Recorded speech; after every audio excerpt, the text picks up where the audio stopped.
All right, we're recording. Well, welcome to the Speak with People podcast. My name is Jason Raitz, and I am joined by my co-host, Dennis Poulette. Hello, Dennis. Hey, Jason. Well, took you a little while to respond there, Dennis. Sorry, I wasn't paying attention. Well, it happens. It happens. Well, we're so excited you're joining us today because that's what we're talking about. We're talking about bad communication habits that may prevent people from listening to us. Yes. So we're diving into that. Well, as if you've been a part of the Speak with People community for a while, you know this podcast exists because we believe words matter and healthy communication is oxygen for your relationships and your leadership. So whether you communicate one-on-one, on a team, from a stage, or from a screen, we hope that our time together today inspires you, encourages you, dare I say, challenges you to choose the healthy way to communicate. Because when you do, your world really does change. It certainly does. It certainly does. It well, certainly does. Today, Words matter. Today we're diving into just some bad communication habits. Have you ever had someone break up with you like way before you were married and they said these words to you? It's not you. It's me. It's not you. It's me. Yes, as a matter of fact. Thank you for bringing that up. I didn't mean to open It was a long time ago, though. So I just brought up a 25, 28-year-old wound. Yeah. But here's the thing. Sometimes it is us, and we are actually the reason why people aren't listening to us. And so today we're gonna dive into that. And so today's episode, just a little upfront warning, it does need a certain level of self-awareness and, to be able to go, okay, I need to peek inside of my leadership, my communication, my soul, dare I say, and go, okay, these are some areas that I do need to work on. Yeah. Yeah. But we all have people in our lives who, they just struggle carrying on conversations with people, and they wonder at times, why is no one listening to me? Yeah. Do you have that one person that whenever they call, you're like, oh, no. You don't want to admit it. I know. You're better than me. No. It's not one person. It's usually a handful. It's multiple, but there are people. And so some people, they have two different decisions when it comes to that person. A, they can cut them out of their life and say, I'm not dealing with them because they're just too hard. Or B, they don't cut them out and they figure out, okay, this person obviously has some value and worth, and can I help them figure out, can I help them see that there are some of these bad communication habits in their life? Yeah, I also wonder if I am that person for other people. For sure. When I call, or they go, for sure. Oh, no, not this guy again. The list that we're going to go over today, I mean, it's kind of derived from my journal. Yes. Dear journal, today I know I did this. Yes. I know I did this. I'm sorry, but I did that. Yeah. But sometimes, here's the reality. We all want to be heard. We want people to listen when we speak. We want people to be moved by our words or to listen to our wisdom. And sometimes, maybe inadvertently, or maybe sometimes after a while, we don't even notice anymore, we put up these big, giant, bad communication barriers in our life. Yeah, and a lot of what we talk about, especially like today, is going to be stuff that we definitely know that we've learned. Puts up a barrier. We're not the experts, but we definitely have done these things. Absolutely. So. Absolutely. Okay, well, we're going to dive into some of these bad communication habits. So the first one, let's just dive right in.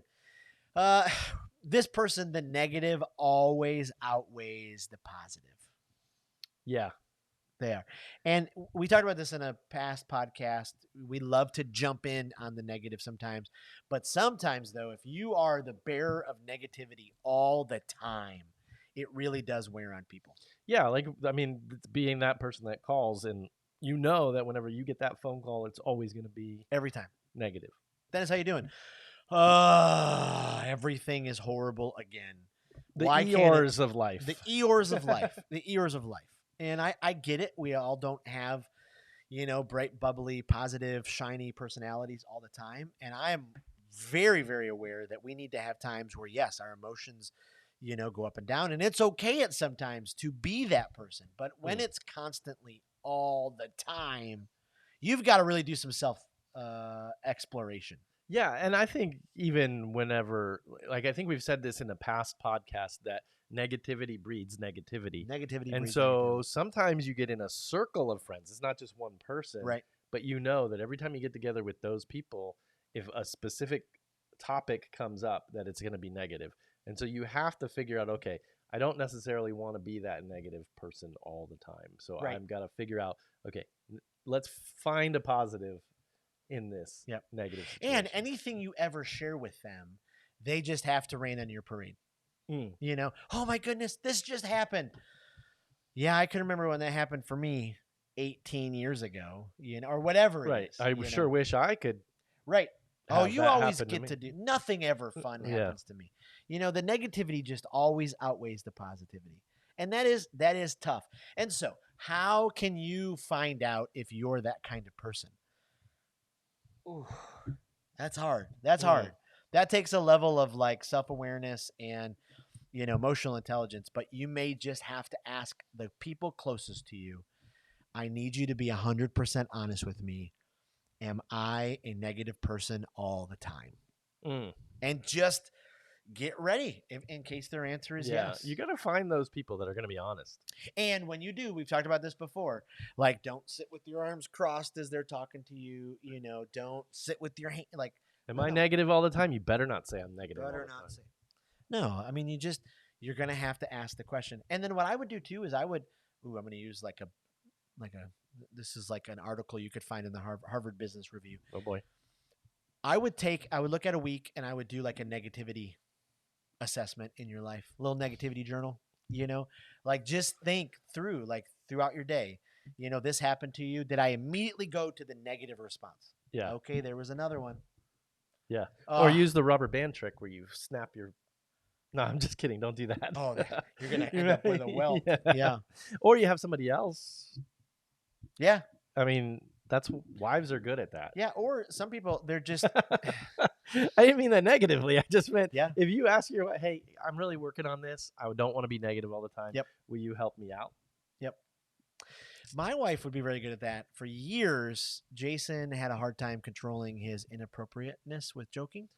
I just love to make jokes and laughter. And so then I'd get around the right guys and our jokes would be really, really bad. I'm laughing because you said that in the past tense. I know. It doesn't happen It's gotten anymore. better? It totally has. Oh, okay. Oh, my goodness. My inappropriateness level is like, it's barely registering on any meters anymore. But what she would do is she'd grab like a chunk of leg hair, pull. And I'm like, oh, that joke was so funny. Was it worth it? Yeah. I don't know. But that's really the first one. The negative always outweighs the positive. So you don't have to be a like person who pretends negativity doesn't exist or low moments don't exist, but you definitely got to balance it out and look for ways to find the positive even in those horrible situations. Right. And I think a lot of times when we are negative all the time, it's because we are looking for either empathy or we're looking for someone to agree with us, or we're looking for some kind of reaction or response. You want that connection with somebody. So there are positive ways to get those same reactions and responses. So if you think about this and you're like, hey, yeah, I am way too negative, maybe you need to think, okay, well, maybe I should try to be more positive. Yep. And I can probably get the same response from people by being positive. Absolutely. Rather than negative. So bad communication habit number 1. The negative always outweighs the positive. Bad communication habit number 2. You interrupt and talk over them. Every time you try to get a word out of your mouth, someone interrupts you. Yes. They interrupt you. Yeah. Every time you talk. They do. They just try to interrupt you. As I was trying to do there. Oh my goodness, yes. This happens. I mean, we get so excited in the conversation, right? We want to like share what we're thinking. They say something that triggers something or something, you know, we're like, we got to tell and then we just interrupt all the time. And if you do that enough, the people closest to you, they'll pull back. So I think there is also a delayed interruption. I'm going to throw something out. So if I say to you, hey, how was your day? And you start talking about how your day was, and I let you finish, but then I don't even register that I heard what you said. I've already interrupted you in my brain without using my words. Right. I've already started thinking about what I'm going to say. So I didn't really care. Right. I think that's another way of interrupting people all the time. I mean, the talking over somebody, that's obvious. Right. But for me, at least, what I do is I zone out. So I've interrupted in my brain without actually interrupting. Yep. And so then the poor person that's communicating with you is like, well, why did you ask me how my day went if you didn't even care? Right. Because you just wanted to go to something else. Right. So I think, that whole thing of interrupting, you got to not interrupt inside of your head Right. as well as with Right. your mouth. You got to be ready.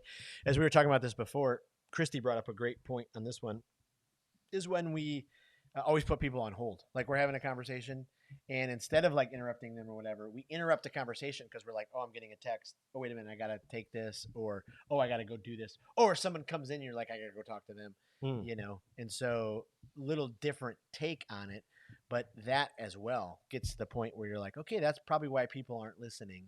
Right. Because you're not giving them you're not fully engaged. Your full and undivided attention.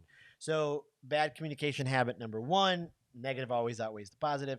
Bad communication habit number 2, you interrupt, you talk over them. Number 3, sometimes maybe you lead with some of these phrases. And some of these phrases could be, pain points for people, or they could be like little shots across the bow, or little daggers to just really interrupt the conversation. So there are phrases. There's some phrases. So maybe a phrase like, you stop them after they finish and you say, actually, you're wrong. But you say in a tone that puts them against the ropes, right away. Yeah. And so, doing that in itself, I remember I sent something to somebody once and they're like, why did you send that to me? And it was not I was like, I thought it was a cool thing. I thought of you. Let's do that. They didn't mean it in that tone, but you just got to protect your tone sometimes. Right. Yeah. Actually, you're wrong. Yeah. I would say that sometimes I would use the there's another one. It's like, it's just the, yes. Like that's not even really a phrase. That's just a noise. If you do that enough to people, they're like, well, I'm not going to share any ideas with you. Yeah. Like, I don't know about that. Yeah. It's a bad idea. Yeah. Yeah. I think another one is, I'm sorry. I'm sorry. I'm sorry. If you lead everything with, I'm sorry. I get called out a lot by people closest to me that you're like, man, you apologize so much. And I'm sorry. I didn't mean to apologize so much. But sometimes in our conversations, if, we always lead with, I'm sorry, and it's not like, I'm sorry you're going through this. It's like, I hate to ask you this, or I hate to tell you this, yes. or I know you're really busy. I know you got so many things on your plate. I know you probably can't help me. I know. So we start to manipulate people with our words. Right. Yeah. I'm sorry for even asking. Yeah. Well, if you're close, I think another phrase is, don't take this the wrong way. Right. I just posted on my Facebook page, Phil Cook, amazing leader. If you've never checked out his website, philcook.com, 2 O's, KE.com. He's just incredible. But he just had this quote on his, like, don't take this the wrong way, has 100% success rate at people taking it the wrong way. Yes. Because initially you're like you're put up against the ropes. Yeah, you're like, what is this person going to say? Yeah. Like, how can I, okay. Now, I try to do it in like a jackassery type of way sometimes. Because I'm like, don't take this the wrong way. But my goodness, do you look good today? I just try to be goofy with it. But you're right. I mean, that phrase, man, people can be like, oh, nothing like. Yeah, and I do that all the time. I just said that to you guys off camera. Like, I got a negative way of saying, hey, I don't really want to make this sound as harsh as it's going to sound, but I'm going to say it anyway. And it ends up being harsh, It ends up being harsh. It's the lazy way out. Yeah. It's the lazy way out. Don't take this the wrong way, but I'm just going to be super blunt with you, is probably the lazy way to, because I don't take the time to think about how I could say it in a more appropriate way. I just say, I'm just going to. Right. And then we use that as like a badge of honor. Well, I just speak the truth. Yeah. I just tell it how it is. Well, how do you tell it how it is? You tell it how you think it is, but that's not how it is for everybody. That's not the truth for everyone. Right. Yeah.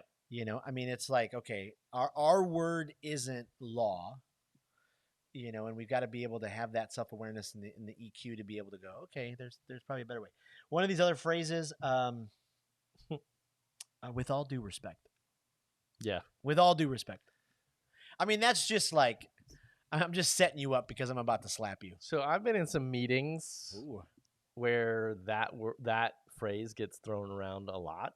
And usually they're larger meetings and the people don't really know each other all that well. And it's in like a situation where the people are, more formal than just me and you. Like I could say I would never say with all due respect to But you. we know each other well But enough. with all due respect, in a like formal meeting where it's like a committee talking about this and that and that and that, but they say with all due respect, and then they just blast the person that they're going to be talking with, and I'm like, I'm not really sure we really meant that with all due respect. It's like, no, that wasn't very respectful at all. The really difficult thing for me, and this podcast, we try to steer away from politics. Actually, though, at some point, I would like to do a podcast about how people from different political places can still be friends and still be, I mean, some of my closest friends actually have the most opposite political views.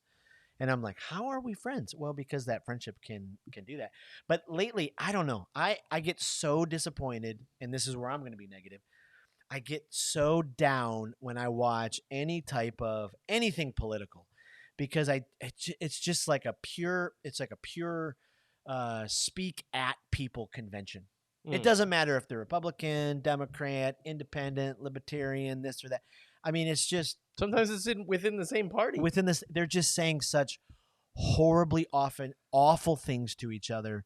They're calling, and they're just, and it's a level and depth of negativity that it just it's like a feeling of hopelessness. I had to turn it off the other day because I was just watching this, congressional hearing or whatever, and I'm like, they did all of these things. They they talk on top of each other. They say horrible things to each other. Even the people they're interviewing. I'm like, is this where our society is going? Is this the right thing to do? Are political candidates now just rip into and say horrible things? I'm like, how do we get to this place? And so I know there's a little rabbit trail with the phrase "with all due respect," but I'll still hear that at times, and I'm like, how can that's not the path that is the healthy way? Well, again, it's lazy. It's lazy because instead of putting in the work to communicate with somebody, you try to like just blanket cover it with this phrase that you think, okay, this phrase gives me liberty to say whatever I feel like saying without taking into any account any of the feelings that person has, any of the thoughts that they've had, anything that they've really worked hard towards. I don't have to take into any of that into account if I say with all due respect. Yep. Absolutely. Yeah. Or when I learned this phrase, well, bless your heart. Yes. Well, bless your heart. Bless your heart has a very ulterior motive, meaning it can be. There could be some sweetness to it. Well, bless your heart. Yeah. I think it's become kind of a funny thing, to me, at least. For sure. When we say it in our family, we're not really trying to bless somebody's heart. We know we do not agree with that person. Well, bless your heart, you silly son of a gun. Yeah. If somebody says that to me, I probably think they're being sarcastic. I think the first time I can truly remember something saying that to me was in my first Waffle House experience. I heard about Waffle House. I'm from Michigan, right? We don't have Waffle House in Michigan. Right. Waffle House is not something you're going to go to. And then finally I'm down south and I'm like, there is a Southern delicacy that I need to try, and it's called Waffle House. And I went into Waffle House, and I needed like a scraper just to kind of scrape off the table. You slid into your table slid first. into it from the grease, and you slide into the table. Then you put your hands on the table, and it's like, sticks up. And I remember sitting at the table having this big, I was trying to get my waitress to engage with us. So it's my first time. I'm a Waffle House first timer, and she looked at me with that look, and she's like, "Well, bless your heart, sweetie." She left, and then the person I was with, who was from that area, was like, I don't think she was really she was kind of making fun of me. One other phrase. This is the person who always says, well, that happened to me, but this is how it happened to me. So every single conversation, they have to one-up your conversation by telling their version of that story. Yeah, they have that well, I have a story about that. I mean, that's the way people are. It's like, oh yeah, well, let me tell you about my when you're speaking, you don't really want to hear their story. Exactly. You were trying to tell your story. You're trying to tell your story. And they do the Brian Regan thing. If you've never heard of Brian Regan, incredible comedian. Have you heard of Brian Regan? No. Oh, you need to Google Brian Regan. He's hilariously funny. Hilariously funny. Okay. But he has this, the one-up guy. He's like, you're at a party and you tell somebody, oh, man, yesterday was rough. I had this root canal. And they're like, oh, I had 3 root canals. Right. And they have to like minimize your story to maximize their story. Right. Maybe that's why people are not listening to you. Mm-hmm. And so this is like a level of surgery that's really intense because it's a deep personal things. Like it's easy to go get like your rotator cuff, fixed. This is the kind of thing where you got to like peer inside of your heart and soul and go, am I the reason why people aren't listening to me? Right. And I think sometimes it's like, it's easy to do these things. Again, I keep harping on the laziness, but I think it's easy to do stuff like that because we don't normally know what to say. Right. We don't know the positive way to do these things. Right. Like you're telling me a story about needing a root canal. My response should not be that I have gotten 3 root canals. It should probably be something that helps them and their story. Helps them understand that I understand. Right. And that right. Man, can I do anything for you? You need some Tylenol? I don't know. This is why. But we don't know the answer. Absolutely. So we always feel like we have to say something. Right. So our because we're so uncomfortable with silence. Yeah. Oh, this is why as human beings, we all need to invest a little time and energy into our communication. Even as simple as this. I've talked about her before in the past. I wish I could be a Vanessa Van Edwards affiliate marketer. But she asks like great questions. She says, instead of asking, how are you? Or what did you do today? Ask questions like, what was the highlight of your day? Mm-hmm. What personal passion project are you working on right now? Like, oh man, that's so much better than like, how's your day? Right. Or has anything exciting happening in your life? Like, are you about to experience anything incredible? Are you planning for something amazing? Ask those type of questions. I think it goes in the same line of you saying you were lazy in this communication sometimes. Like, there's a difference. I have a friend who if they get a whiff that a new person in their life is just a remotely even a little different from them, they're like, nah, I don't have time for that. Like, this is the only type of people I connect with. They're too much work. I just have always I get it at some point, like if people have hurt you and you got to create boundaries, I get that level of hurt. But like every single human being has been created and given their own DNA and image. They all have something beautiful to bring to this planet. And I think the more that we can learn how to communicate with all of these different types of people, people are going to listen to us. And so if people aren't listening to you in your household, if your spouse isn't listening to you, if your kids aren't listening to you, if your neighbors, if you go to work and you feel like nobody's listening to me, like I had that idea 7 times, maybe it's because you need to ask, some of these questions. Am I someone who the negative always outweighs the positive? Am I someone who interrupts and talks over people? And do I lead with these phrases? Right. And I start looking, and I think the last one will do. And this is a tough one for me, especially, but everything is a joke to you. Everything is a joke to you. And I don't think I'm like to that level where everything is a joke to me, but I do like to laugh. I do like to be, someone who laughs. But if you're in a conversation with someone and they're starting to tell you something serious and you make a joke about it, ooh, that's. Yeah, I often have to bite my tongue because I want to interject. Yes. Because usually when it's heavy, I'm like, okay, I got to bring some levity to this situation real quick. Absolutely.